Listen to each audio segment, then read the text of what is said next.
For the next several years, there are going to be some dramatic impacts with this bill if it should become law. The spending and tax cut bill, otherwise known as One Big Beautiful Bill, passed the House by a single vote Thursday. Now it's making its way through the Senate before heading to President Donald Trump's desk. The House has finished their work. Now it's time for the Senate to be able to put our fingerprints on this task as well. The bill is one that would fulfill President Trump's campaign promises, including tax cuts, which Senator Lankford applauds. Tax rates expire at the end of this year. That means if the House and the Senate do nothing, taxes will go up by $400 billion next year. Every single family in Oklahoma will have a tax increase next year. But the biggest concern from Joe Dorman, the CEO of the Oklahoma Institute for Child Advocacy, is how it will impact families who utilize SNAP benefits and Medicaid. We're encouraging the Senate to slow down and take a look at some of these programs. With some of the program cuts that they're offering in this, we're going to see between 10.5 to 11 million people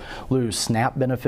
The bill will change the age requirements for SNAP benefits. As far as Medicaid, the bill's authors say it would eliminate waste, fraud, and abuse by ending benefits for 1.4 million illegal immigrants.